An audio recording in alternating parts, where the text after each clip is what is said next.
आज मैं आपको बताऊं कि मुझे मौका मिला यहाँ हमारे प्रधानमंत्री के घर पे आने का और इनसे बातचीत करने का।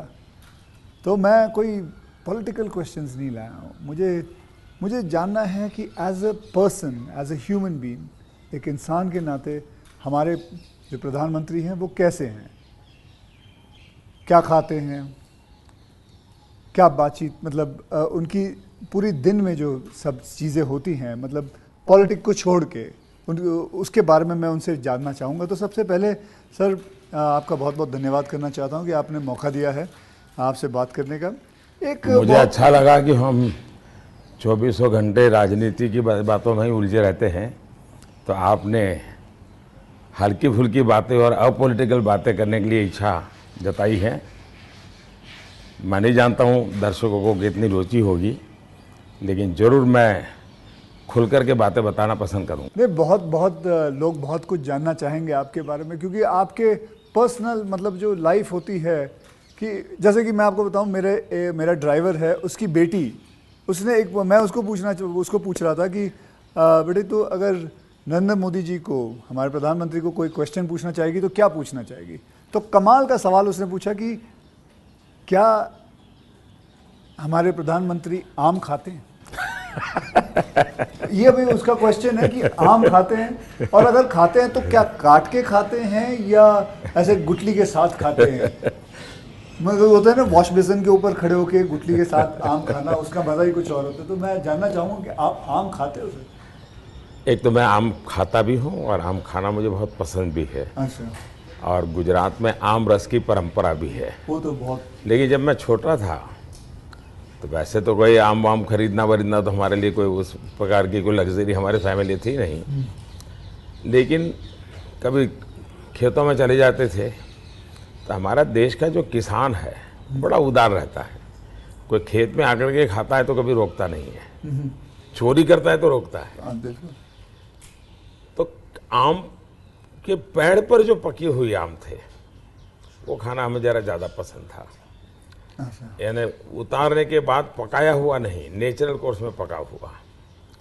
और फिर पूरा का पूरा, अच्छा तब तो ये हाइजीनिक की कोई समझ भी नहीं थी कि धोना चाहिए, टिकना करना, कुछ नहीं समझते थे, ऐसा ही अपना कर लेते थे।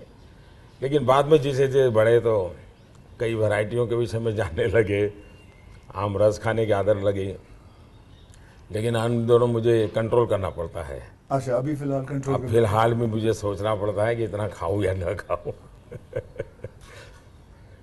नरेंद्र जी, मैं आपसे ये पूछना चाहूँगा कि आपने कभी सोचा था कि आप प्रधानमंत्री बनेंगे?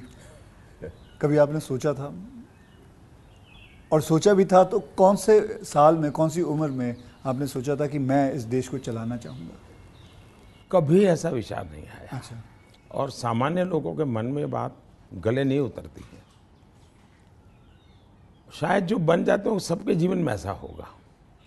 मैं नहीं मानता हूँ कि यानी कोई एकदम फैमिली ही उसी प्रकार से बैकग्राउंड वाली हो और किसी के मन में इच्छा जगती हो तो बहुत स्वाभाविक है। वरना मेरा जो फैमिली बैकग्राउंड है उसमें तो अगर मुझे कहीं अच्छी सी नौकरी की भी मिल गई होती तो शायद मेरी माँ अड़ोस पड़ोस के लोगों को गुड़ खिला देती कि चलो भाई बेटे को वहाँ नौकरी मिल गई। क्योंकि उससे ज़्यादा हमने तो कुछ सोचा नहीं था, गांव के बाहर कुछ देखा नहीं था। ये तो ऐसे ही यात्रा चल पड़ी और देश मुझे लेता चला गया। तो अपने आप ही बनते चले गए, सब कुछ जिम्मेवारी आती गई। बहुत ही मतलब नेचुरली रहा है इसमें। वैसे मुझे मेरी दृष्टि से, मेरे व्यक्तिगत जीवन की दृष्टि से अननेचुरल लग रहा है। ओके। क्योंकि मेरा बैकग्राउंड, मेरी दुनिया, आज की जो राजनीति का तौर तरीका, उसमें ये सब बैठता ही नहीं है जी। मुझे भी आश्चर्य हो रहा है कि देश मुझे इतना प्यार कैसे करता है और इतना सारा क्यों मुझे देता रहता है। जहाँ तक मैंने पढ़ा है आप सन्यासी बनना चाहते थे, या आप सोल्जर या आर्मी में जाना चाहते थे, ऐसा कुछ भी था? ये आपकी बात सही है, ये आपकी बात सही है। बचपन में मेरा एक स्वभाव था किताबें पढ़ना, लाइब्रेरी चला जाता था, तो बड़े बड़े लोगों के जीवन पढ़ना ये शौक़ रहता था। कभी फौज वाले यूनिफॉर्म में निकलते थे तो मुझे बड़ा देखता था, कभी बच्चे की तरह खड़े होकर के सैल्यूट कर देता था, मन करता था कुछ न कुछ। इतने में 1962 का वॉर हो गया, तो हमारे यहाँ से दूर एक महसाना स्टेशन है मेरे गांव से, तो वहाँ स्टेशन पे सब लोग, जो फौज के लोग ट्रेनों में जाते थे, उनका बड़ा सत्कार करते थे, चाय वगैरह, तो मैं भी चला जाता था। तो जाकर के मैं भी वो, तो मुझे बड़ा मज़ा आता था। तो मन पे हो गया कि हाँ, ये देश के लिए जीने मरने वाला रास्ता है। तो कभी उस दिशा में सोचता था। इतने में एक बार मैंने कहीं पढ़ा कि गुजरात में कोई सैनिक स्कूल है, उसमें आप दाखिल हो सकते हैं। तो हमने अपना, अरे उस समय शायद 1 रुपया 2 रुपये से उसका सारा जानकारियाँ मंगवाते थे। अब हमें तो अंग्रेजी आती नहीं थी, तो हमारे मोहल्ले में एक स्कूल के प्रिंसिपल मिस्टर रास विहारी मणियार करके रहते थे, तो मैं उनके पास चला गया। मुझे कभी बड़े व्यक्ति से मिलने से कभी संकोच नहीं होता था, ऐसे ही फिर चला गया मैं बाहर। ये बात सही है कि भीतर मन में था, तो मैं रामकृष्ण मिशन में चला गया। एक स्वामी आत्मस्थानंद जी हुआ करते थे, अभी उनका करीब 100 ईयर उम्र में अभी स्वर्गवास हुआ। तो मैं सीएम बना तो मेरे घर उनको फिर बुलाया मैंने, प्रधानमंत्री बना तो उनके यहाँ चला जाता था। अभी कलकत्ते में अस्पताल में थे तो 2-3 बार हो आया था मैं। तो वो बड़ा बहुत मुझे प्यार करते थे, समझाते थे ज़िंदगी क्या है, टिकना क्या है। रामकृष्ण मिशन आश्रम में कुछ समय रखते थे मुझे। विवेकानंद जी जिस कमरे में रहते थे उसमें मुझे घंटों तक बैठने के लिए मौका देते थे। तो ये सारे नए नए अनुभव होने लगे। फिर हिमालय की दुनिया में चल पड़ा, बहुत कुछ भटका, बहुत कुछ घुमा, दुनिया देखी, और ये सब 18-20 साल 22 साल की उम्र में ही करता रहा मैं।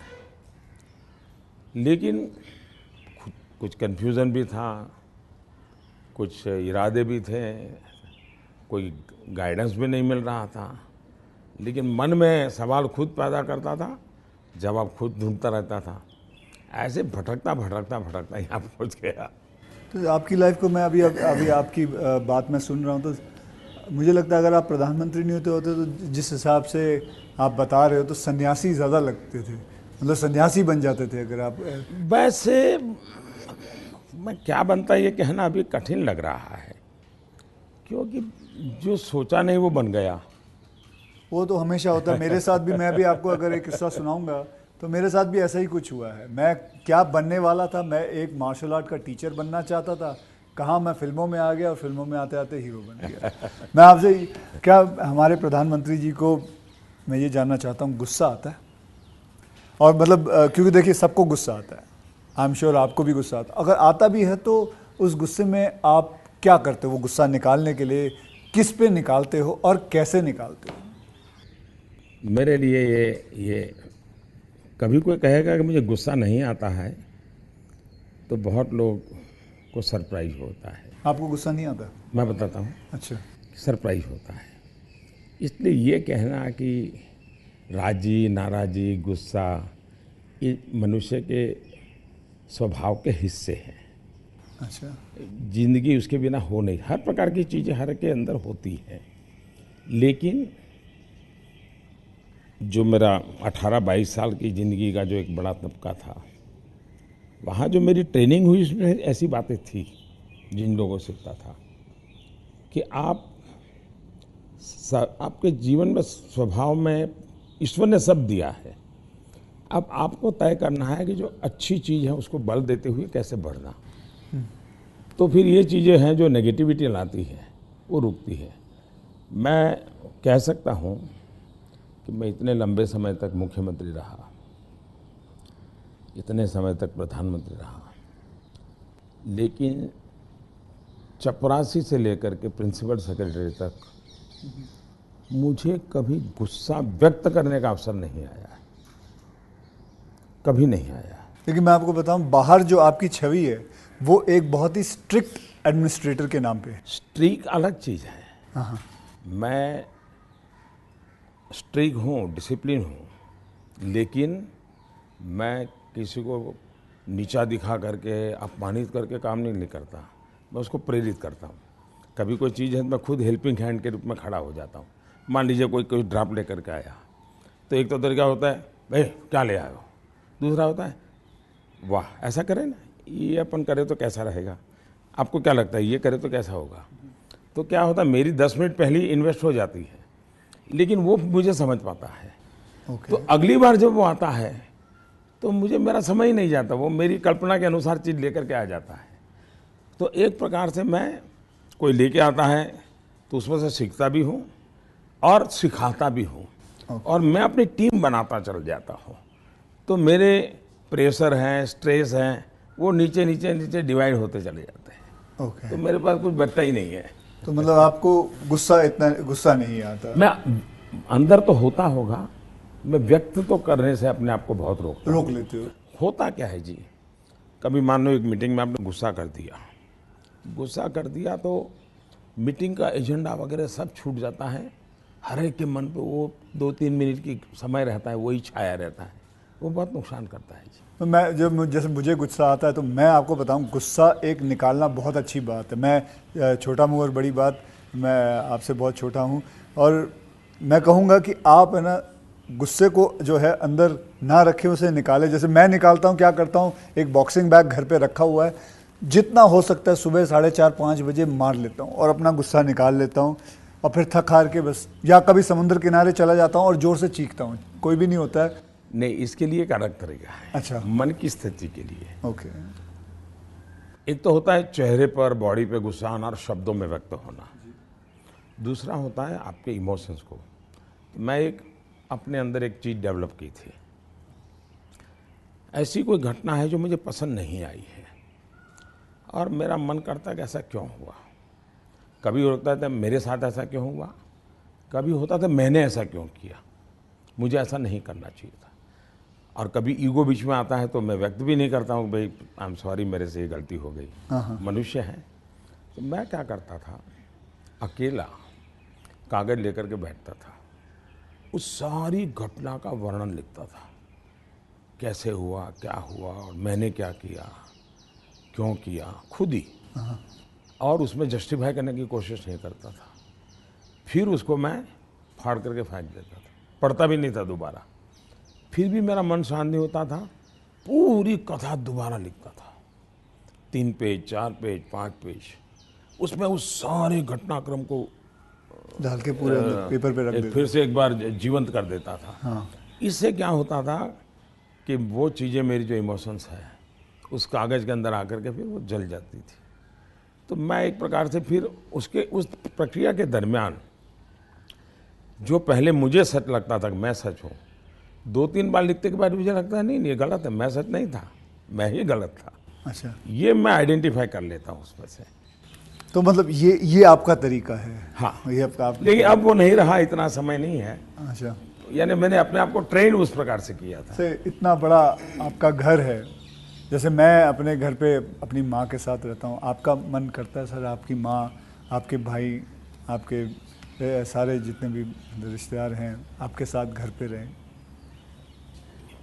पहला है कि अगर मैं पीएम बनकर के घर से निकला होता तो स्वाभाविक रूप से मेरा मन रहता है कि भाई सब वही रहे।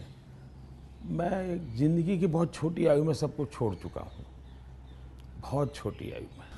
मन नहीं करता माँ? बहुत छोटी आयु में छोड़ दिया। ओके। छोड़ दिया, उसके कारण वो ज़िंदगी ऐसी थी जो टोटली डिटैच बन गई है।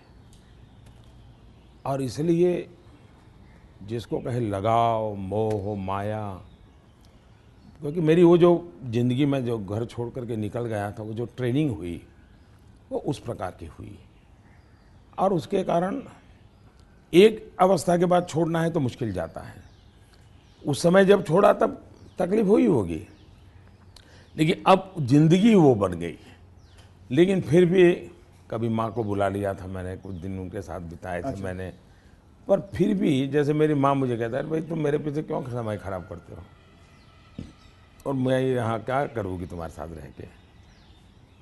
मैं अपना चली जाती हूँ, मैं अपने पुराने गांव के जो लोग हैं कभी यहाँ मिलने आते तो बातें होती है, अपनी बातें होती, तुम्हारे साथ मैं क्या बात करूँ।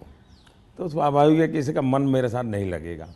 तीसरा, मैं भी समय नहीं देता, जितने दिन माँ यहाँ रही तो मैं अपनी शेड्यूल में ही लगा रहता था, तो एक आध बार साथ में खाना खा लेता था। फिर मुझे भी कभी पेन होता था कि मैं रात को 12 बजे आता हूँ तो माँ को दुख हो रहा है कि क्या कर रहा है। मुझे अभी भी याद है, मैं आपसे जब पहली बार आपसे जब मैं मिला था तो मैं गुजरात में आपसे पहली बार मिला था जब आप वहाँ सीएम थे। तो उस वक्त एक या दो मतलब मैंने आपको एक दो चुटकुले सुनाए थे और आपने भी मुझे एक चुटकुला सुनाया था। तो मैं ये जानना चाहता हूँ कि आपका ह्यूमर अब प्रधानमंत्री बनने के बाद इंटैक्ट है? आप ह्यूमर मेरे परिवार में मेरी एक तो विशेषता मैंने है। जैसे आपको बताया आपकी छवि बहुत स्ट्रिक्ट है। आपका मतलब मैंने आपके जो साथ में जो काम करते हैं कई लोगों से ऐसे ही बातचीत करते वक्त वो बातें यार बड़ा काम करवाते हैं, तो वो जो एक बहुत स्ट्रिक्ट एडमिनिस्ट्रेटर, एक स्ट्रिक्ट हेडमास्टर, ऐसा लगता है मतलब हाथ में छड़ी होगी उनके। तो अभी भी आपका ह्यूमर एक बात तो ये जो छवि बनाई गई वो सही नहीं है। अच्छा, वो अलग बात है। सही नहीं है। और कोई ये कहता है कि मैं काम करवाता हूँ, शायद वो सही रूप में एनालिसिस नहीं कर रहे हैं। जी, वो ये कहे कि हाँ काम बहुत करना पड़ता है, उसमें सच्चाई है। ओके। लेकिन मैं किसी को दबाव नहीं करता हूँ। लेकिन वो जब खुद मुझको देखते हैं, पहले जैसे ऑफिस से आमतौर पे प्रधानमंत्री 6-7 बजे निकल जाते थे, दोपहर में भी 1-2 घंटे वो ऑफिस में नहीं रहते थे। मैं सुबह से जाता हूँ, देर रात तक बैठता हूँ, तो वो भी देखते हैं कि भाई ये खुद मेहनत करते हैं। तो फिर उनको लगता है कि ये कोई हमसे मजदूरी नहीं करवाते, वो खुद बैठते हैं। तो कोई काम है तो मैं रात को 11 बजे फ़ोन करूँगा, अरे भाई उसका क्या हुआ, तो उनको लगता है कि ये अभी भी काम कर रहा है। तो एक प्रकार से एक टीम का स्पिरिट बन जाता है, एक वर्क कल्चर आप डेवलप करते हैं। मेरे आसपास में एक वर्क कल्चर डेवलप होता है और वो मैं खुद काम करता रहता हूँ, उसके कारण होता है। स्ट्रिक्टनेस, डिसिप्लिन थोपने से नहीं आती है, क्योंकि मैंने ह्यूमन रिसोर्स डेवलपमेंट में ही अपनी ज़िंदगी खपाई है। आप लोगों को अच्छा झूठ बोल कर इम्प्रेस भी नहीं कर सकते हो लंबे अरसे तक। वो सब देखते हैं आपको कि या बात ऐसी करते हो, करते ऐसे हो, तो आप जैसे हैं वैसे रहो और उनसे काम करिए। हाँ, मैं काम के समय काम में रहता हूँ, इसलिए इधर उधर की बातें समय ख़राब नहीं करता हूँ मैं। दूसरा, मान लीजिए मैं मीटिंग कर रहा हूँ और कोई मोबाइल फ़ोन अपना समय बिगाड़ रहा है, तो मैं फिर उनकी तरफ जा, अच्छा बताइए अभी मैं जो विचार कह रहा था क्या हुआ, तो उनका ध्यान नहीं था, तो उनको लगता था मोबाइल फ़ोन में मैं ट्विटर देख रहा था। तो तब से मेरी मीटिंग में लोग समझ गए कि मोबाइल फ़ोन लेके नहीं जाना चाहिए। मैं किसी से भी मिलता हूँ, कोई भी व्यक्ति आएगा, मेरा कभी बीच में फ़ोन नहीं आता है जी। मैं किसी को नहीं मानता हूँ। मैं भी आपसे 2-3 बार मिला हूँ, आपने मतलब इट इज। तो ये मैंने डिसिप्लिन खुद के जीवन में लाया, तो सामने वाले को लगता है कि यार ये टोटली मेरे लिए डेडिकेटेड टाइम था, इन्होंने कोई उपयोग नहीं किया। इन चीज़ों का एक प्रभाव पैदा होता है। जहाँ तक ह्यूमर का सवाल है, मेरे परिवार में हमेशा एक कल्पना थी, कभी पिताजी राजी नाराज़ी हुए हो, कभी छोटी मोटी हो, तो हमेशा मैं पूरे माहौल को एक आधे मिनट में हल्का कर देता था। ये मेरा एक स्वभाव था। आज भी मुझे वो करने का मज़ा आता है, शब्दों से खेलना वगैरह। पर अब क्या हो गया है जी, हर चीज़ के अलग अर्थ निकाले जाते हैं, आधा अधूरा वाक्य उठा करके उछाल दिया जाता है। तो अब डर लगता है कि कहीं जा कर के, इरादा वो नहीं होता है, हंसी मजाक कहावत सब होना चाहिए, लेकिन अब दुरुपयोग हो जाता है तो डर लगता है। आज ये सोशल मीडिया की वजह से लोग कोई भी शब्द कोई भी उल्टा सीधा करवा सोशल मीडिया के बजाय टीआरपी वाले, परेशानी टीआरपी वाले करते हैं। तो आप जरा अपना ह्यूमर को बचा के रखते हो, लेकिन अपने दोस्तों के साथ आपके जो दोस्त हाँ, वो तो आज भी चलता है जी। मेरी कैबिनेट मीटिंग का ब्रीफिंग होता है, तो मेरे जो जूनियर अफसर हैं, वैसे वो बेचारे संकोच करते हैं, क्योंकि उनके लिए पीएम जो एक ऑरा बना हुआ है दुनिया में, वो तो बड़ा अलग है। मैंने वो ऑरा रखा नहीं है, मैं दोस्ताना करता हूँ, तो मैं उनको चुटकुले सुनाता रहता हूँ कभी कभी। तो ऑपोजिशन पार्टी में आपके कोई दोस्त हैं? बहुत दोस्त हैं, बहुत अच्छे दोस्त। आप अभी भी उनके साथ कभी चाय पीना? बहुत अच्छे दोस्त हैं, हम लोग साल में 1-2 बार साथ खाना भी खाते हैं। अच्छा। हाँ, अब मैं खैर वो फॉर्मल होता है, क्योंकि लेकिन हम तो कहते हैं, कैमरा में देखते हैं, हम तो मीडिया के सामने, मीडिया जो दिखाती है हम तो वही देखते हैं, हमको तो पता ही नहीं एक होता बहुत ये। पहले की बात है, जी। तब तो मैं मुख्यमंत्री भी नहीं था, नहीं किसी काम से मैं शायद पार्लियामेंट गया था, और गुलाम नबी आज़ाद और मैं बड़े दोस्ताना अंदाज में गप्पे मार रहे थे। फिर हम बाहर निकलते तो मीडिया वालों ने पूछा, कह रहे यार आप लोग इतने पक्के दोस्त। तो मारते हो, फिर तुम तो बोले आरएसएस वाले हो, ये गुलाम नबी से तुम्हारी दोस्ती कैसे है? हाँ। तो फिर गुलाम नबी ने अच्छा जवाब दिया। हम दोनों खड़े थे, वो कहा देखो भाई, बाहर जो आप लोग सोचते हो ऐसा नहीं है, शायद एक फैमिली के रूप में हम लोग जितने जुड़े हुए हैं सभी दल के लोग, हाँ। वो शायद बाहर कल्पना नहीं कर सकते। आपको हैरानी होगी, और वैसे मैं ये बोलूँगा तो चुनाव में मेरा नुकसान भी हो सकता है लेकिन ये ममता दीदी हाँ। साल में आज भी मुझे 1-2 कुर्ते खुद सिलेक्ट करने जाती है, और मेरे लिए 1-2 कुर्ते भेजती है। अच्छा। हाँ। that is something very big to know about. Sir अच्छा, वो मिठाई भी, बांग्लादेश के प्रधानमंत्री हैं शेख हसीना जी, तो मेरा दौरा हुआ तो ऐसे ही बंगाली मिठाइयों की चर्चा चली, तो आज भी वो साल में 3-4 बार कोई न कोई बंगाली नई मिठाई होगी तो स्पेशली ढाका से मुझे भेज देती है। अच्छा, वहाँ से। हाँ, स्पेशली बड़ा आग्रह करके। तो ममता दीदी को पता चला तो वो भी साल में 1-2 बार मेरे लिए कुछ न कुछ बंगाली मिठाई जरूर भेज देती है। मोदी जी, मैं आपसे एक बात जानना चाहूँगा। मैंने ये सुना है, जब मैं पिछली बारी आई थिंक पिछले साल मैंने ये सुना था कि जब आप गुजरात के सीएम से आप निकल के आप प्राइम मिनिस्टर जब बने थे, तो आपकी जो जमा पूंजी थी आपके बैंक में करीबन 21 लाख रुपए थे, और वो 21 लाख आपने अपने स्टाफ की बच्चियों के नाम पे एफडी या उनको बांट दिए थे। तो आज मैं जानना चाहूँगा, आप नहीं भी जवाब दे सकते हैं, आज आपका बैंक बैलेंस कितना है? एक तो ये आधी अधूरी बात है। अच्छा। आधी अधूरी इसलिए है कि जब मैं गुजरात से सीएम के रूप में निकला, वैसे मेरा कोई बैंक अकाउंट नहीं था। सीएम बनने के बाद एमएलए बना तो मेरा तनख्वाह आना शुरू हो गया। आपकी बैंक अकाउंट नहीं? उसके पहले नहीं था कुछ। अच्छा। हाँ। हाँ, एक बचपन में निकाला था, तो वो भी एक बड़ी लंबी कथा है। मेरी स्कूल में, वहाँ मेरे गांव में एक देना बैंक का ब्रांच खुला, तो स्कूल के अंदर वो देना बैंक के लोग आए थे। उन्होंने सब बच्चों को एक गुल्लड़ देते, कुल्लड़ बोलते, गुल्लक दिया, और बच्चों को कहा भाई इसमें आपको पैसे डालना है और हर महीने बैंक में जमा कराना, आपके नाम से पैसा जमा होगा। तो हमने भी बैंक अकाउंट उसमें खुलवा दिया। अब हमारे गुल्लक में तो कुछ आया ही नहीं। अच्छा। आने वाला कुछ था ही नहीं, तो क्या आएगा? तो हम तो कभी पैसा जमा नहीं कराया। अब गांव छोड़ के चले गए हम, बैंक में हमारा अकाउंट बना रहा, तो उनको हर साल वो कैरी फॉरवर्ड करना पड़ता था, लिखा पढ़ी करनी पड़ती थी। तो वो मुझे ढूंढते रहते थे कि इसका बैंक अकाउंट बंद करना है, इसको बुलाए कहाँ से। तो शायद 30-32 साल तक वो बना रहा, और उनको कहीं पता चला बाद में कि मैं अब पॉलिटिक्स में हूँ, तो बैंक वाले मेरे पास आए, बोले साहब जरा सिग्नेचर कर दीजिए, आपका एक बचपन का बैंक अकाउंट पड़ा हुआ है, हमको बंद करना है। अच्छा। तो मेरी बैंक अकाउंट से दुनिया ये रही। लेकिन जब मैं सीएम बना, एमएलए बना, तो फिर जो वेतन मिलता है वो आना शुरू हो गया, तब बैंक अकाउंट खुल गया। मैंने तो कभी वो देखा नहीं है, मेरा स्टाफ देखता था।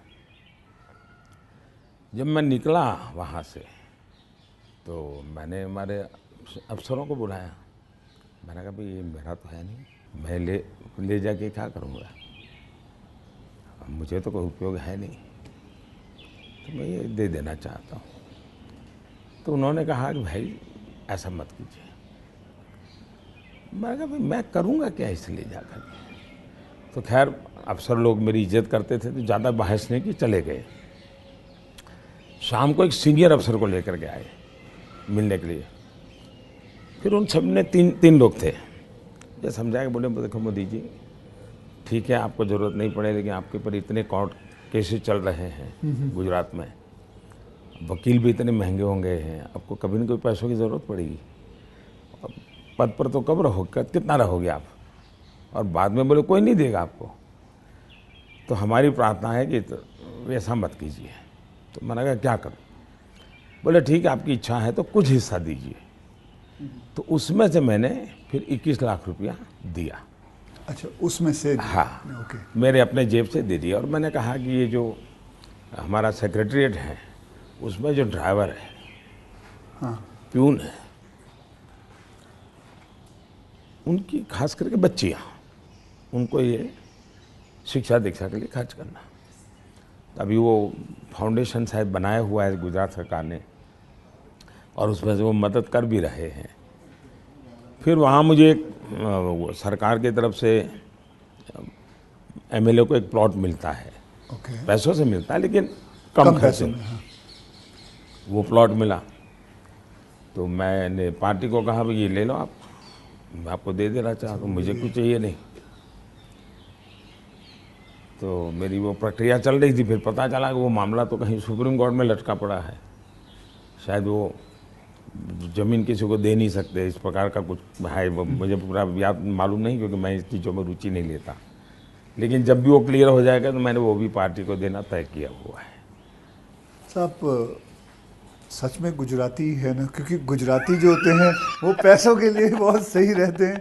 मतलब मैं नहीं मानता कि मतलब आपने अपना प्लॉट दे दिया, आपने पैसे दे दिए, तो आप, क्योंकि मैं आपको, अगर आप इजाज़त दें तो मैं एक छोटा चुटकुला सुनाना चाहता हूँ। जी जी जी। एक गुजराती आदमी था, बुज़ुर्ग आदमी था, वो मर रहा था। तो वो कहता है, मेरी गुजराती ज़रा इतनी ठीक नहीं है, लेकिन वो कहता है कि मारो दीकरो क्यां छे, मतलब मेरा बेटा तो बेटा अगर डैडी हूँ यहाँ छू, मारी दीकरी क्यां छे, डैडी हूँ यहाँ छू, मेरी बीवी कहाँ है, मैं भी यहाँ हूँ, आप तीनों यहाँ हैं तो दुकान पे कौन है? तो सारे के सारे इधर ही आ गए हो, तो मेरे दुकान पे कौन है? क्योंकि मैं मानने को तैयार नहीं हूँ कि, क्योंकि मैंने देखा है गुजरात, मेरे बहुत सारे गुजराती दोस्त हैं, गुजराती जो होते हैं वो अपने पैसों को बहुत सही संभाल के रखते हैं, वो अपने पैसों से दूर नहीं रहते। मैं आपको एक चुटकुला सुना दूँ। जो ठीक है, ये बहुत बड़ी बात। ओके। हमारे यहाँ चुटकुला चलता है कि एक बार प्लेटफॉर्म पर ट्रेन आई, रेलवे ट्रेन में। हाँ, तो ऊपर ही बर्थ पे कोई पैसेंजर सोया हुआ था। तो उसने देखा स्टेशन आया, तो उसने खिड़की में आवाज़ लगा के बाहर किसी को पूछा कि भाई कौन सा स्टेशन आया। तो उसने कहा 4 आना दोगे तो जवाब दूंगा। तो बोले जवाब की जरूरत नहीं, अहमदाबाद होगा। समझ गया मैं, बिल्कुल। तो ये बिल्कुल बात सही एक है। और एक बताता हूँ, ये किसी की आलोचना करने के लिए नहीं है, लेकिन कोई भी अर्थ निकाल सकता है, और ये सत्य घटना में से बना हुआ चुटकुला है। बहुत साल पहले, वैसे मेरी जिंदगी ऐसी थी, ये हाफ स्लीव का कुर्ता और पैजामा, जूते और थैला, यही से मैं रेलवे में भटकता रहता था, और दाढ़ी रहती थी। तो मैं पुणे स्टेशन पे उतरा। अच्छा। और कोई मेरे पास ज़्यादा सामान तो था नहीं, मेरा एक वो झोला था, एक अखबार था हाथ में। तो मैं पैदल चला जा रहा था, मुझे पुणे में आरएसएस दफ्तर में जाना था। तो मैं पैदल ही जा रहा था। तो एक ऑटो रिक्शा वाला धीरे धीरे धीरे धीरे साथ चलता गया। फिर करीब 100-200 मीटर गया होगा, और उसने, मेरा ध्यान गया, मैं कही ऐसे कैसे चला रहा हो स्लोली मेरी स्पीड से। मैंने कहा भाई आपकी ऑटो रिक्शा खराब है, क्या प्रॉब्लम है आपका? तो उसने कहा साहब आप नहीं बैठोगे? मैंने कहा क्यों, मैं तो पैदल जा रहा हूँ। तो बोले आप समाजवादी हैं? मैं कहा नहीं, मैं तो अहमदाबादी हूँ। हाँ। तो मैंने कहा क्यों समाजवादी क्यों? ये बोले समाजवादी लोग, बोले हमारे पुणे के समाजवादी जो लोग हैं वो स्टेशन में पब्लिक के सामने ऑटो रिक्शा में नहीं बैठते हैं, दूर जाके गुपचुप बैठ जाते हैं। ऐसा क्यों? लोगों को इम्प्रेशन रहे कि वो मेहनत करते हैं, सादगी वाले हैं। ओके, अच्छा। तो बोले मुझे भी लगा शायद आप समाजवादी हैं, तो औरों की तरह आप भी थोड़ी देर के बाद बैठ जाओगे। तो बोले इसलिए मैं चल रहा था। तो जब उसने मुझे पूछा आप समाजवादी हो, तो मेरा तुरंत जवाब था मैं अहमदाबादी हूँ। आइए सर, एक थोड़ा चलते चलते बात करें आपसे। सर, आपसे मैं पूछना चाहता हूँ कि अगर आपको कभी एक अलादीन का चिराग मिल जाए और जिन कहे कि आपके 3 विशेस हैं, तो वो आपके 3 विशेस क्या होंगे? देखिए, अलाउद्दीन चिराग मुझे मिल जाए और सचमुच में उसके पास ताकत होगी, जी। तो मैं उसे कहूँगा कि तुम जितने भी ये समाजशास्त्री हैं या जो एजुकेशनलिस्ट हो, उनके दिमाग में भर दो कि भावी पीढ़ी को ये अलाउद्दीन चिराग वाली कथा सुनाना बंद करें कि ऐसा कोई अलाउद्दीन होता है और वो इच्छाएं पूरी करता है। मैंने कहा उसको मेहनत करना सिखाओ। मैं कभी एक्सपेक्ट नहीं कर रहा था आप ये जवाब दोगे। मुझे लगा आप कोई 3 विशेस आप सोचोगे कि क्या है 3 विशेस, लेकिन ये एक बहुत ही सही तरीका है। आलसपना जो होता है वो यही चीज़ों से आता है। यार, आई विश मुझे ये मिल जाए, बैठे बैठे मिल जाए। तो ये जो आपने जो किया हुआ है, ये जो कहा हुआ है, बिल्कुल सही कहा हुआ है। ये मूल तो है बाहर से आई हुआ चिंतन है जी, मैंने रिसर्च नहीं किया है। हाँ, हाँ। ये हमारे यहाँ मूल चिंतन ऐसे नहीं है। मूल चिंतन तो हमारे यहाँ परिश्रम का है जी। हमारे यहाँ ये नहीं है कि भाई ऐसे ही कुछ आकर को कोई दे देगा, ऐसा नहीं है जी। एक ना एक दिन तो सभी को रिटायर होना होता है, आपको भी रिटायर होना पड़ेगा। तो आपने कभी पोस्ट रिटायरमेंट प्लान सोचा है कि आपने जब ये सब कुछ ख़त्म हो जाएगा, मतलब आप पॉलिटिक्स से संन्यास ले लेंगे, तो आपके आगे जाके आपने क्या करना है? एक बड़ा पोस्ट इंटरेस्टिंग रिटायरमेंट। चीज़ बताता हूँ आपको। जी। हम लोगों की एक मीटिंग थी इनर सर्कल की। अटल जी थे, आडवाणी जी थे, राजमाता सिंधिया जी थी, जी। सिकंदर बख्त साहब थे, प्रमोद महाजन भी थे, और उसमें सबसे छोटी आयु का मैं रहता था। तो बातें चली, उसमें से ऐसे ही अभी मीटिंग शुरू होना बाकी था, ऐसे गप्पे चल पड़े कि भाई रिटायरमेंट के बाद क्या करेंगे। तो सबने कुछ न कुछ अपना बताया। प्रमोद महाजन इसको बड़ा लोगों को खुद करके निकालते थे। अच्छा, प्रमोद जी की व्यक्तित्व की विशेषता थी, उनका जीवन बड़ा विविधताओं से भरा था। अनेक प्रकार की एक्टिविटी से वो अपने आप को जोड़े रखते थे। मुझे पूछा, मैंने कहा भाई मेरे लिए तो बड़ा कठिन है, क्योंकि मुझे कुछ नहीं आता है। मैंने कभी इस सारी चीज़ों में सोचा ही नहीं। मैंने तो जब जो जिम्मेवारी मिले उसी को जिंदगी माना है। जिम्मेवारी ही मेरी जिंदगी है। अच्छा। और इसलिए मुझे कल्पना ही नहीं होती है कि मेरे इसमें समय बिताने के लिए कुछ करना पड़ेगा, मुझे अपने आप को एंगेज रखने के लिए कुछ करना पड़ेगा। और इसलिए मैं कभी नहीं मेरे मन में विचार आया और न ही मैं सोचता हूँ। और मुझे पक्का लगता है शरीर का कण कण और जीवन का पल पल किसी न किसी मिशन में ही खपाऊंगा। ये आपने सोचा हुआ है? ये शायद सोचना नहीं है जी, मेरे पास इसके सिवाय कुछ मुझे पर कौशल्य ही नहीं है। मैं जिस हिसाब से आप बताते हो कि मुझे लगता है आप ज़िंदगी में, मतलब जब सीएम से यहाँ जब पीएम बने थे, तो मैं ये जानना चाहूँगा कि सबसे वैल्यूबल चीज़ आप क्या लेके आए थे यहाँ, इस घर के अंदर सबसे वैल्यूबल चीज़ आपकी क्या रही थी? अगर मैं, वैसे ये पूरी बातचीत आपने पहले ही मुझे कहा कि मैं तो कोई राजनीति की चर्चा करना नहीं चाहता, नहीं। लेकिन कुछ मात्रा में मैं कह सकता हूँ कि प्रधानमंत्री बनते समय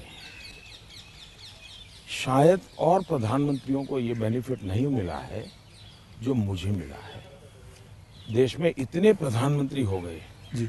इतने प्रधानमंत्रियों को ये बेनिफिट नहीं मिला है जो मुझे मिला है। वो ये है कि मैं लंबे अरसे तक मुख्यमंत्री रह के आया हूँ और मैं गुजरात का लॉन्गेस्ट सर्विंग चीफ मिनिस्टर था। चीफ मिनिस्टर होने के नाते आपको बारीकियों से जुड़ना पड़ता है, बारीकियों से काम करना पड़ता है।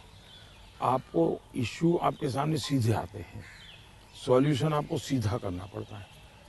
ये तजुर्बा शायद मेरे पहले के किसी प्रधानमंत्री को नहीं मिला। इतना सद्भाग्य नहीं मिला। देवगौड़ा साहब मुख्यमंत्री रहे थे, लेकिन बहुत अल्पकाल के लिए। मैं बहुत लंबा रहा हूँ। मैं समझता हूँ कि इसने मुझे देश की सेवा करने के लिए बहुत बड़ी संबल दिया, बहुत बड़ी ताकत दी है। ये मैं अपना एक मान सकता हूँ कि वहाँ से मैं लेकर के आया, ये जो देश के काम आ रहा है। आप जैसे मैं जानता हूँ, जैसे मैं आपके एक स्टाफ मेंबर से भी बात कर रहा था, आप 3 या 4 साढ़े 3 घंटे ही सोते हैं। मतलब 7 घंटे तो सोना एक अमूमन एक शरीर को चाहिए ही चाहिए। आप 3.5 घंटे ही सोते हो, ये 4 बात घंटे ये सोते बात आपकी सही है। मेरे जो जितने मेरे साथी हैं, मेरे जानने वाले लोग हैं, या हमारे जो अब सरकार में आया हूँ तो डॉक्टर भी रहते हैं, उन सबका मेरे से एक ही आग्रह रहता है कि मेरी नींद में बढ़ाऊं। राष्ट्रपति ओबामा जब मुझे मिले तो वो भी सबसे पहले मेरे से इसी के में उलझ गए। बोले मोदी जी क्यों ऐसा करते हैं आप? बोले मैं, हम दोनों अच्छे दोस्त हैं जी। तू तारी करके बुलाते हैं एक दूसरे को। तो तू ऐसा क्यों करता है जी? तुझे आज पता नहीं है, ये तेरा नशा है काम का, तुम करते रहोगे लेकिन तुम अपना नुकसान कर रहे हो। और वो जब भी मिलते हैं कि तुम मेरी बात मानते हो नहीं मानते हो, कि नींद बढ़ाई कि नहीं बढ़ाई। अब पता नहीं मेरा एक बॉडी साइकिल ऐसा हो गया है। मतलब आपको नींद आती ही नहीं है 3.5-4 घंटे के बाद? नहीं, नींद जो है मेरी इतने कम समय में पूरी हो जाती है। स्ट्रेस की वजह से तो आप उठ नहीं जाते हो कि अब मुझे काम नहीं करना नहीं है? नहीं नहीं नहीं, मैं इतना नॉर्मली देखा है आपने कि कोई भी व्यक्ति उठता है तो हाथ पैर इधर उधर करता है, आंखें ऐसे ऐसे करता है। मेरा कुछ नहीं, आंख खुलती है, फ्रिक्शन ऑफ सेकंड मेरा पैर जमीन पे होता है, मैं उठ जाता हूँ उससे। हाँ, उठता मैंने बिस्तर पे उठता वैसा नहीं, बिस्तर से भी बाहर होता बाहर हो हूँ जाता है। अब ये हो सकता है वो मेरी जो 18-22 साल के कालखंड में जिस जिंदगी को मैं जी रहा था जी। उसमें से शायद ये डेवलप हुआ है। अब वो मेरे शरीर का वो हिस्सा बन गया है। तो अच्छा। लेकिन मैं, जैसा आपने कहा रिटायर्ड होने के बाद क्या करोगे, तो पहला काम मैं नींद कैसे बढ़ाऊं, हाँ। इस पर सोचूंगा। कहाँ बैठोगे आप? आ जाओ। आज आपके सारे कागज पड़े हैं अच्छा, शायद। कोई बात नहीं, आ जाओ। तो आपको कभी, मैं ये जानना चाहूँगा, वैसे कई लोग जानना चाहेंगे कि नरेंद्र मोदी जी को जब जुकाम लगता है तो वो क्या लेते हैं?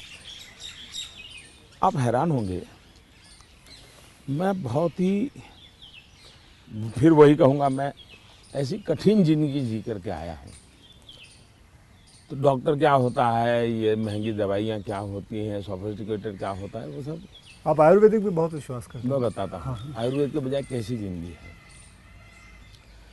अब आप जब पहाड़ चढ़ते हैं तो पैर तो दर्द करते ही हैं, कितनी आदि हो, लेकिन ऊंचाइयों पर जाते हो तो अब जो अकेला इंसान है वो क्या करेगा? मालिश वालिश वाले को तो कुछ नहीं कर रहा, पैसे बोला वैसे किसी तो को होते नहीं है, क्या फिजियोथेरेपी नहीं करा सकता, हाँ। मसाज नहीं करवा सकता। अब मैं क्या करता था जी, मेरे कंधे पे हमेशा एक ये जो असम का गमछा होता है ना, हाँ। ये गमछा मेरे पास रहता था ऐसा। तो मैं जैसे उसको ऐसे पैर पे बांध देता था पूरा, और बीच में एक छोटी लकड़ी तोड़ करके पैर से लगा देता था। फिर इसको मैं कर्व करता था, अच्छा। तो प्रेशर आता था। ऐसा पूरे बॉडी को मैं अपना मसाज खुद ऐसा तरीका रखता था मैं। तो ऐसी चीज़ें मैं इवॉल्व करता था अपने लिए। मैं बहुत साल पहले कैलाश यात्रा पे गया था पैदल। टोटल यात्रा करीब 1000 किलोमीटर का था, पैदल गया। कुछ और भी लोग थे, बड़े धनी लोग भी वहाँ कभी कभी यात्रा में आते थे। अब बहुत बड़े बड़े महंगे वो चमड़ी बचाने के लिए सब लेकर के आए हुए थे। मेरे पास तो कुछ था, मेरे पास कैस्टर ऑयल था, और वो भी रॉ, सीधा वो घानी से निकाला हुआ। हाँ। तो उसकी स्मेल भी बहुत ख़राब होती है, तो मैं उसी को लगाता था। अब ये लोग 5वें 6ठे दिन मुंह नहीं धो सकते थे, क्योंकि उनकी चमड़ी जल करके चीर करके लटक गई थी। तो वो बड़े परेशान रहते थे। और मुझे कुछ नहीं होता था, बड़ा मैं तेज तर्रार रहता था। तो मुझे पूछने लगे कि आप क्या करते हो? मैंने कहा कुछ नहीं भाई, कैस्टर ऑयल लगाता हूँ मैं। तो रात को हम जब पहाड़ चढ़ करके रात्रि मुकाम होता था, ये मेरे पास आ जाते थे। हर कोई एक एक बूंद कैस्ट्रोल में से ले जाता था। जुकाम होता है तो मैं गर्म पानी पूरा समय पीता हूँ। गर्म पानी, गर्म पानी, उसमें दूसरा कोई शहद या कुछ? कुछ नहीं, सिंपल गर्म पानी। दूसरा, हो सके तो फास्टिंग करता हूँ। अच्छा। फास्टिंग यानी एकदम से सिवाय पानी कुछ नहीं, एक दो दिन 24 घंटे 48 घंटे, ज़्यादा नहीं करना पड़ता। तीसरा, ये सरसों का तेल होता है, उसको थोड़ा गर्म करके रात को 2-3 बूंद डाल देता हूँ। जलन बहुत होती है, लेकिन ये मेरा 1-2 दिन में क्लियर कर देता है। तो ऐसे ही जीने की आदत है। मैं कुछ चीज़ें करता हूँ, वो मैं पूछना चाहूँगा आपसे। मैंने चीज़ फॉलो की है जिसको कहते हैं कि 7-12-5 × 40, यानी 7 बजे मैं ब्रेकफास्ट कर लेता हूँ, 12 बजे मैं अपना लंच खा लेता हूँ और 5 बजे डिनर खा लेता हूँ। और × 40 यानी कि जब भी एक गस्सा खाता हूँ उसे 40 बार चबाना है। तो ये मैंने अपने शास्त्रों में पढ़ा है, कई लोगों से बात की है, तो आप इससे सहमत हैं? बिल्कुल सहमत हूँ, और ये बिल्कुल सही रास्ता आपने चुना हुआ है। हमारे देश में मूल आदत यही है। हाँ, ये वेस्टर्न जो वर्ल्ड आया, उसने फिर धीरे धीरे इसमें ये बदलाव किया कि लोग, वरना हमारा किसान आज भी गांव में सूर्यास्त के पहले, चीनी लेना सर? मैं नहीं लेता जी, नहीं, सूर्यास्त के पहले थैंक यू, खाना खा लेता है। और दिन में भी आपने देखा होगा, किसान सुबह एक प्रकार से, वो किसको आप नाश्ता कहते हैं, लेकिन एक्चुअली उसका वो लंच जैसा ही होता है।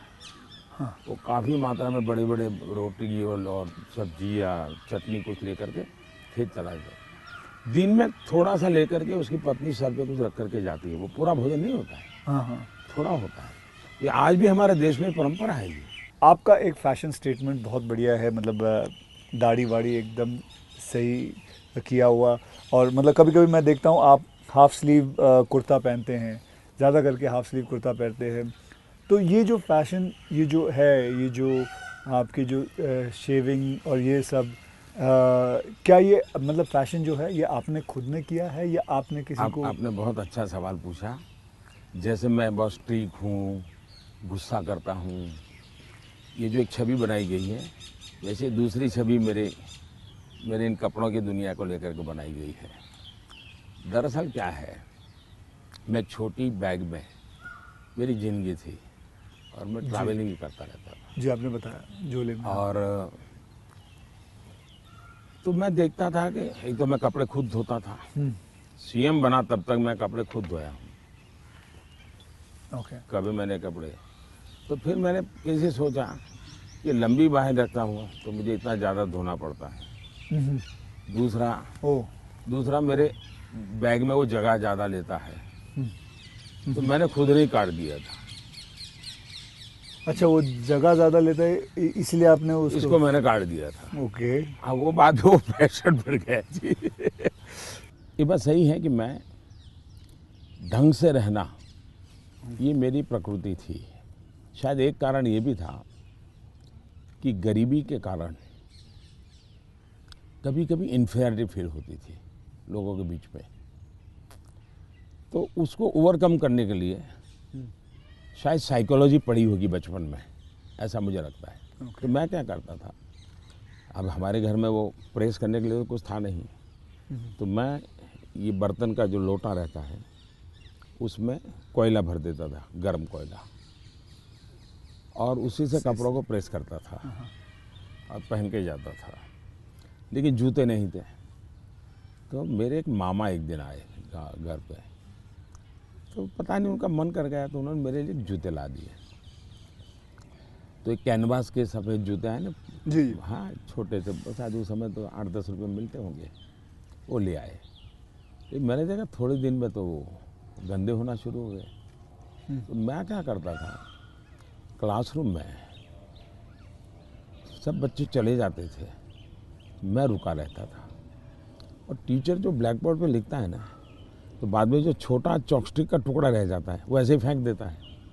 हाँ हाँ हाँ हाँ हाँ। तो मैं उसको इकट्ठा करता था, वो चॉपस्टिक के टुकड़े, वो ले आता था और हर दिन सुबह चॉपस्टिक जूतों पे लगा देता था।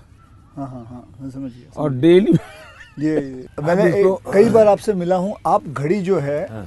वो अभी तो आपने सही पहनी हुई है, लेकिन घड़ी आप ज़्यादा करके ऐसे पहनते हो। घड़ी में सही पहनता हूँ क्योंकि मुझे मीटिंगों में बैठना पड़ता है ना, हाँ, तो मैं नहीं चाहता हूँ किसी को पता चले कि मैं ऐसे घड़ी देख रहा हूँ, उसको इंसल्ट फील होता है जी। अच्छा, तो मैं उसके सम्मान के लिए हमेशा कॉन्शियस रहता हूँ कि ऐसे चोरी छुपे से घड़ी देख लेता हूँ। आप कोई बैठा है बात कर रहा है और घड़ी देखते हैं तो मतलब कि आप उसको इशारा करोगे भी बहुत हो गया जाओ। तो आप ऐसे रखते हो। हाँ, तो ये मेरे मन में ऐसा है कि ये किसी का एक प्रकार के हिडन वे में, मतलब बहुत माइन्यूटली आप लेकिन आप मानते हो, मैंने आपको ऑब्जर्व किया कि आप घड़ी उल्टी पहनते हो। मैं देखा था कई बार देखा आपने कि आप घड़ी उल्टी पहन के। आपने सही देखा। मोदी जी, मैं आपसे ये जानना चाहूँगा कि ये जो सोशल मीडिया का आजकल तो पूरा ज़माना है, एंड मैंने देखा है कि आप काफ़ी एक्टिव रहते हैं, लेकिन जो आपको लोग प्रश्न पूछते हैं या लोग आपसे बात करते हैं, तो आप खुद देखते हो ट्विटर या इंस्टाग्राम, ये सारी चीज़ें आप देखते हो सर? मैं ज़रूर देखता हूँ और एक प्रकार से उससे मुझे बाहर की बहुत प्रकार की जानकारियाँ मिलती हैं जी। और मैं आपका भी ट्विटर देखता हूँ और ट्विंकल खन्ना जी का भी ट्विटर देखता हूँ। और कभी कभी तो मुझे लगता है कि वो जो मेरे पर गुस्सा निकालती है ट्विटर पे, तो उसके कारण आपके पारिवारिक जीवन में बड़ी शांति रहती होगी। उनका पूरा गुस्सा मेरे पर निकल जाता होगा। हाँ। इसलिए आपको बड़ा आराम रहता, सुकून मिलता होगा। तो मैं आपके लिए इस प्रकार से काम आया हूँ, खास करके ट्विंकल जी के लिए। और शायद ट्विंकल जी को पता नहीं होगा, उनके नाना जी चीनू भाई, उनसे मैं मिला था। अच्छा, ये तो बहुत पहले। की और कारण क्या था, ये बड़ा इंटरेस्टिंग है जी। गुजरात में एक बहुत बड़ा अकाल पड़ा था, तो हम लोग कुछ न कुछ सामाजिक काम करते थे। उसमें हम लोगों को ये बटर मिल्क के केंद्र चलाते थे, छाछ पीने के लिए गर्मी में लोगों को। हाँ, बटर मिल्क, तो वो मूल सुरेंद्रनगर जिले में हम बहुत बड़ी मात्रा में करते थे। तो उस एक कार्यक्रम में मुंबई में एक सज्जन थे, मिठाई के बहुत बड़े व्यापारी थे, नाम तो मैं भूल गया, वो उनको लाए थे और उन्होंने डोनेशन भी दिया था। और हमने ऐसे छाछ केंद्र चालू किए थे बटर मिल्क के, बहुत बड़ी मात्रा में। जैसे पानी की परब रहती है वैसे छाछ की परब रहती थी और हर गरीब व्यक्ति वो। तो उस समय मैं उस सेवा के काम में लगा था और उस समय इनके नाना जी वहाँ आए थे, तो उस समय मेरी उनसे मुलाकात हुई थी। तब मुलाकात, काफ़ी बातें हुई थी उनके साथ, तो मेरा उस प्रकार से उनसे परिचय रहा है। तो आप मतलब खुद भी पढ़ते हो और लोगों को? बिल्कुल, मैं पढ़ता भी हूँ और मज़ा लेता हूँ। आपको वैसे मैं जब आप अपने ऊपर कोई मीम्स बने हुए देखते हो, जो सोशल मीडिया पे मीम्स आते हैं, तो वो मीम देख के आपको हंसी आती है? वैसे आपने कहा गुस्सा तो आता नहीं ज़्यादा करके, लेकिन वो जो मीम्स आप देखते हो तो आपको कैसा लगता है? जैसे देखो, मैं कुछ 4-5 मीम लेके आया हूँ, ये देखिए। ये लिखा है, this T seller can give nation unity, equality, safety, prosperity. तो ये एक है, इसमें लिखा हुआ है, चटनी के बिना ढोकला है बेकार, अब की बार मोदी सरकार। ये देखिए, मेरे ही सारे फ्रेटर्निटी के लोग आए थे, आपसे मिले तो सबके चेहरे पे यहाँ लगा दिया है जय श्री राम। ये आपने देखा कभी? ये मैंने नहीं देखा, ये आज देख रहा हूँ। अच्छा, ये नहीं देखा आपने? तो ये रोहित शेट्टी जो है, ये एक्शन डायरेक्टर हैं, मीट्स नरेंद्र मोदी जी, और अगले दिन आपको उन पर इतना असर पड़ा, सीधा मोटरसाइकिल लिया आपने, निकल पड़े। तो ये मीम देख के आपको कैसा लगता है? मैं एंजॉय करता हूँ। मैं उसमें मोदी को कम देखता हूँ, क्रिएटिविटी को ज़्यादा देखता हूँ। तो मुझे उस क्रिएटिविटी के प्रति, यानी मेरा घोर भी विरोध होगा, मुझे बड़ा मजा आता। क्या बड़े सटीक तरीके से कहा है उसने। मतलब बहुत अच्छी क्रिएटिविटी उनकी है, मतलब क्या सोचते हैं ये लोग, और यूं झटके में सोचते हैं। हाँ, फ्रिक्शन ऑफ सेकंड जी। मैं आपको बताऊं, आप और मैं भी बात कर रहे हैं, जब सोशल मीडिया का ये सबसे बड़ा बेनिफिट मुझे ये है कि मुझे कॉमन मैन की जो सेंस है, हाँ, उसकी जो क्रिएटिविटी है, उसका एनालिसिस है, ये समझने में बड़ा। वरना क्या होता है, ये बनी बनाई लोगों की जो परोसी हुई चीज़ होती थी जी, 5 स्टार फूड जैसा होता था वो, ये एक प्रकार से फुटपाथ पर का जो चने चबेने और पकौड़ा होता है, हाँ हाँ, वैसा सोशल मीडिया का मटेरियल होता है। फिनिश नहीं होता, लेकिन उसमें से आपको सच्चाई हाथ लग जाती है। मैं तो ये वेट कर रहा हूँ जब ये आएगा तो इसके ऊपर भी बड़े मीम्स बनेंगे, हाँ, इसके ऊपर भी बड़े मीम्स बनेंगे। तो आप तो खैर तैयार है, मैं मुझे मेरे लिए पहली बार होगा ये, मतलब। कुछ लोग होते हैं इंटेंशन से आपको चुभे इसलिए करते हैं, जी जानबूझ करके। उस समय आपने अपने आप को संतुलित रखने से उसके सारे इरादे फेल हो जाते हैं हाँ हाँ और वो उसकी नींद हराम कर देते हैं। अगर आप उसको रिएक्ट करते हैं, रिस्पॉन्ड करते हैं, तो उसको मजा आ जाता है। लेकिन देखा छोड़ दिया तो उसकी नींद खराब है। मैंने इतनी मेहनत की, इतना मोदी जी के बाल नोचने वाली चीज की, मोदी को कोई हो ही नहीं रहा है, तो वो परेशान हो जाता। हाँ, फिर वो अपना बंद भी कर देता है थोड़ी देर बाद। ये भी बात सही है। बस सर, आपसे बात करके मुझे बहुत बहुत मज़ा आता है। आपसे मैं 2-3 बार पहले भी मिल चुका हूँ और आज मुझे मौका मिला है आपसे वार्तालाप करने का, आपसे बातचीत करने का, तो बहुत अच्छा लगता है। As a human being and not as a prime minister, as a human being you are a lovely person, you are a person जिसने ज़िंदगी में सब कुछ देखा है, झेला है, पाया है और खोया भी है, और सैक्रिफाइस आपकी ज़िंदगी के, मैं ये मेरा एनालिसिस है जो मैं आपसे अभी बात करके मेरा एनालिसिस है कि आपकी ज़िंदगी के आपने बहुत सैक्रिफाइसेस भी किए हैं। So we are glad, I am glad that मुझे ये मौका मिला है आपसे बातचीत करने का। क्या आप मंथली आपकी जो सैलरी में से कुछ आप अपनी माता जी को भेजते हैं? ऐसा है कि हमारी माता जी खुद मुझे देती हैं आज भी। अच्छा, वो भेजती हैं? आज देती है। जैसे नहीं, जब भी मिले जाऊंगा तो ₹1.25 वो पक्का मेरे हाथ में देती है आज भी। अच्छा।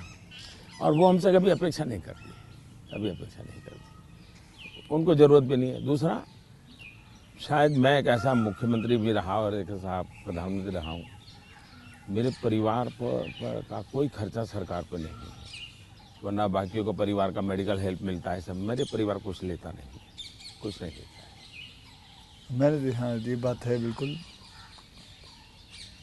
बिल्कुल। तो ये एक प्रकार से, लेकिन इसका मतलब ये नहीं कि कोई माँ के प्रति लगाव नहीं है, ऐसा नहीं है, लेकिन जीवन ही ऐसा बन गया है कि मैंने अपने आप परिवार, पूरा देश को अपना परिवार बना लिया है, इसी में लगा रहता हूँ, यही काम करता रहता हूँ। मोदी जी, मैं ये जानना चाहूँगा कि आपको, मतलब बचपन में ऐसा कौन सा खेल था जो आप खेलते थे? मैं बचपन में संघ की शाखाओं में जाता था। अच्छा। संघ की शाखाओं में बड़े अच्छे वैज्ञानिक खेल होते हैं।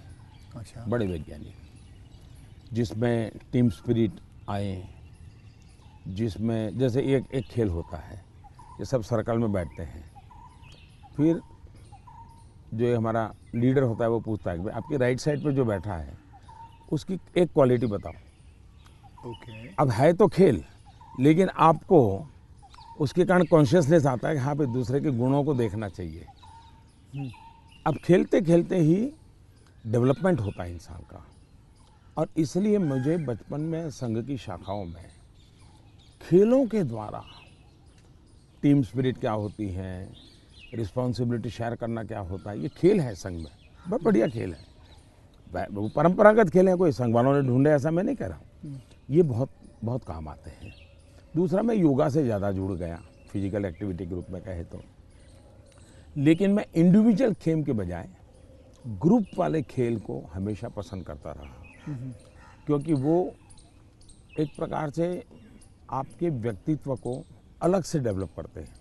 जो इंडिविजुअल खेल होता है वो आपको एक अलग प्रकार का डेवलपमेंट करता है, वो गलत करता है ऐसा मैं नहीं कह रहा हूँ, लेकिन अलग प्रकार का करता है। टीम के अंदर खेलने से अलग प्रकार का होता है, आपको एडजस्ट करना पड़ता है, आपको साथ चलना पड़ता है, आपको किसी की लीडरशिप करनी होती है, आपको सबॉर्डिनेट को संभालना होता है।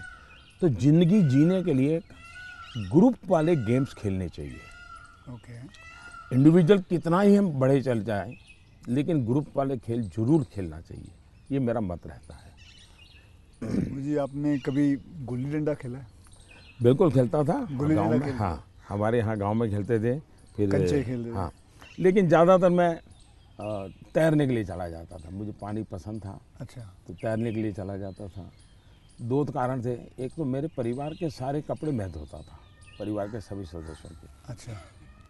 तो तालाब में ही पानी था, तो हम तालाब में चले जाते थे, तो उसके कारण स्वाभाविक मेरा स्विमिंग सीख गया, तो मैं बहुत घंटों तक स्विमिंग कर लेता था। हाँ। तो मेरे शरीर के जो अगर मूलभूत कहें कि डेवलपमेंट, बॉडी डेवलपमेंट जिसको कहें, वो शायद स्विमिंग से हुआ है। वो गांव वाला स्विमिंग जो जी समझ गया। अपने गांव में तालाबों में, नहर हो गई, तालाब हो गया वहाँ हाँ, की। उसी में। मुझे अभी याद है आपका, मैंने एक यूनाइटेड नेशन में एक पहली जो स्पीच देखी थी आपकी, आई थिंक 2014 में दी थी। मैं प्रधानमंत्री बना और सितंबर में गया था, सितंबर में गए थे। तो आपने जब आपने इतने सारे स्पीचेस दिए हैं हिंदुस्तान में, तो वो आपका पहला स्पीच था जो वर्ल्ड वाइड, पूरी दुनिया। तो वर यू नर्वस? क्या मेरे प्रधानमंत्री नरेंद्र मोदी जी नर्वस थे उस दिन? मेरा प्रॉब्लम ओवर कॉन्फिडेंस का है। अच्छा, उल्टा था? उल्टा था। और हुआ क्या कि मैंने मन में सोचा था कि ये मेरा फ्रेमवर्क रहेगा बोलने का। जब जहाज़ में यहाँ से जा रहा था, हमारे अफसरों ने मुझे ब्रीफिंग भी किया था।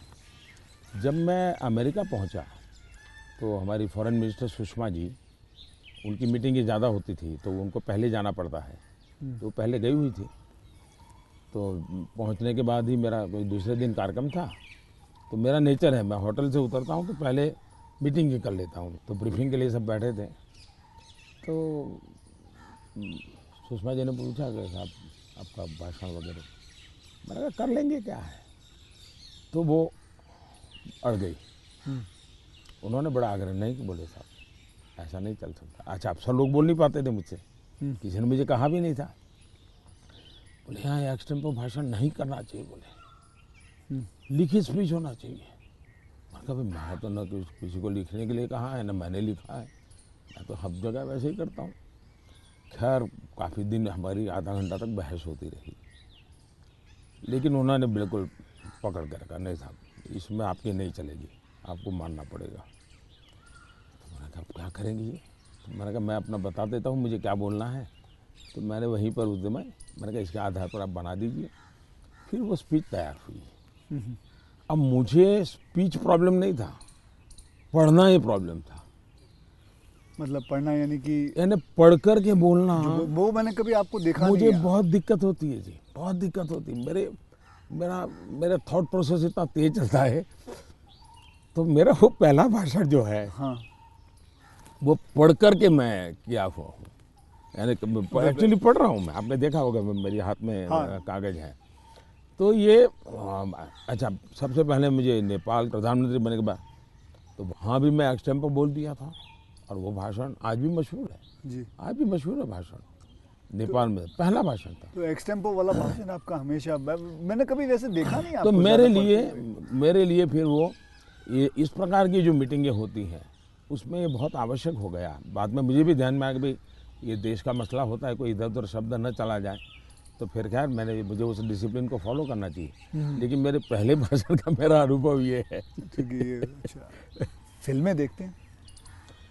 अभी नहीं देख पाता हूँ। लास्ट फिल्म कौन सी देखी? लेकिन मेरे गांव में एक थिएटर था जी। और मेरा एक दोस्त था दशरथ करके, उसके पिताजी थिएटर के बाद सिंह चना बेचते थे। अच्छा। और हम गांव वाले उनको लक्ष्मण भाई थिएटर वाला बोलते थे। वो बेचते थे तो चना से, तो उनसे हमारा परिचय था। तो हम वहाँ जाके बैठते थे, और अगर थिएटर में दर्शक कम है और जगह बची है तो फिर वो थिएटर के बाहर ही बैठते थे। तो वो मालिक को कह देते कि ज़रा इन बच्चों को बिठा दो ना। तो फिर वो मुफ्त में हमको थिएटर में जाने का मौका मिल जाता था। वो लक्ष्मण भाई जो सिंह चना बेचते थे उनके कारण। तो मैं और हमारा वो दोस्त है दशरथ, तो हम दोनों जाके बैठ के मूवी देखते थे। तो बचपन में मूवी देखने का यही एक हमारा तरीका था। बाद में तो ज़िंदगी ऐसी बन गई तो कोई मौका नहीं मिलता। लेकिन शायद एक अमिताभ बच्चन जी आए थे जब मैं सीएम था। अच्छा। तो उनका बड़ा आग्रह था एक पा फिल्म शायद। जी बिल्कुल। तो देखने के लिए उनके साथ में चला गया था। एक बार अनुपम जी खेर आए थे, उन्होंने टेररिज्म को लेकर के एक फिल्म बनाई थी, सीएम था मैं, टेररिज्म को लेकर के एक फिल्म बनाई थी, वेडनेसडे शायद, हाँ वेडनेसडे, हाँ, तो वो मैं उनके साथ देखने चला गया था। तो ऐसा कुछ हुआ है, लेकिन वो भी ज़्यादा लेकिन अब पीएम बन के बिल्कुल नहीं, अब तो आपके वक्त भी नहीं मिलता, बिल्कुल नहीं कर पाया, अब आपने बिल्कुल नहीं कर पाया। क्या मैंने एक फिल्म बनाई थी, आपको मैंने हल्का सा कुछ बताया भी था पहले कि टॉयलेट एक प्रेम कथा पे फिल्म बनाई थी, और मैं खुद देख नहीं पाया, लेकिन मैंने लोगों को बहुत कहा हाँ वो कि देखो भाई सामाजिक जीवन पर कैसे फिल्में चल सकती है और बन सकती हैं। हाँ वो कमर्शियल हिसाब से मैंने पूरे बनाए थे, बल्कि गाने वाने वगैरह ये माँ पिता सब कुछ उसमें रखा हुआ था, और नहीं, मैसेजिंग, सोशल मैसेजिंग था, वो अच्छा था। हाँ तो लेकिन खैर वो तो मैंने रियल लाइफ में किया था, लेकिन आपने रियल लाइफ में करीबन 9 करोड़ से भी ज़्यादा टॉयलेट्स बनाए हैं, तो ये तो मतलब ऐसा कैसा हो गया जैसे कि आपने जैसे ही आप प्राइम मिनिस्टर बने तो सबसे पहले आपने स्वच्छता के ऊपर बात की, टॉयलेट्स के ऊपर बात की, तो आपको वो डर नहीं लगा कि आप पहली बार मतलब आप प्राइम मिनिस्टर बन रहे हैं और सबसे पहला मतलब द फर्स्ट फ्यू मुद्दा इसी पे रखा हुआ है, स्वच्छता पे रखा हुआ है? स्वच्छता आपके लिए बहुत मायने रखती है। मेरे जीवन में मैंने गांधी जी वगैरह जो पढ़ा है, और कुल मिला के मैं देखता हूँ कि हमारे देश में बीमारी, गरीबी, इन सब की चीज़ों के साथ हेल्थ सबसे बड़ा विषय है। लेकिन प्रिवेंटिव हेल्थ के लिए 2 चीज़ें मैं देखता हूँ, एक स्वच्छता और एक फिटनेस। आप अपने शरीर को फिट रखिए, बनाइए, तो बाकी आर्थिक रूप से बोझ बनता नहीं है ज़िंदगी, उस प्रकार से जिए। पर्सनल हाइजीन में तो हमारे यहाँ शास्त्रों के कारण, संस्कारों के कारण, घर में आओ तो पैर धो करके आओ, हाथ धो, मंदिर में जाते हो तो नहा करके जाओ, सब बहुत सिखाया जाता है। सोशल हाइजीन के प्रति हम उदासीन रहे हैं। और भारत जैसा देश दुनिया में, अगर इतना बड़ा दुनिया को देने के लिए टूरिज्म डेवलप नहीं हो रहा है, एक कारण है गंदगी जी। वैसे भी किसी भी समाज के लिए शोभा नहीं देता है। तो मेरे मन में एक बड़ी चीड़ है, और मैंने सोचा इसको एक जन आंदोलन बना देना चाहिए, और देश को गर्व होना चाहिए, हम लोगों को गर्व होना चाहिए कि हमारे देशवासियों ने इस कार्यक्रम को अपना बना लिया। और ये 9 करोड़ टॉयलेट बन जाना, 2014 के पहले 38% रूरल सैनिटेशन था, 98% हो गया। मतलब देश तैयार था, और मुझे खुशी है कि देश ने किया है। मैं तो कौन होता हूँ करने वाला जी, देश ने चीज़ को उठा ली। आप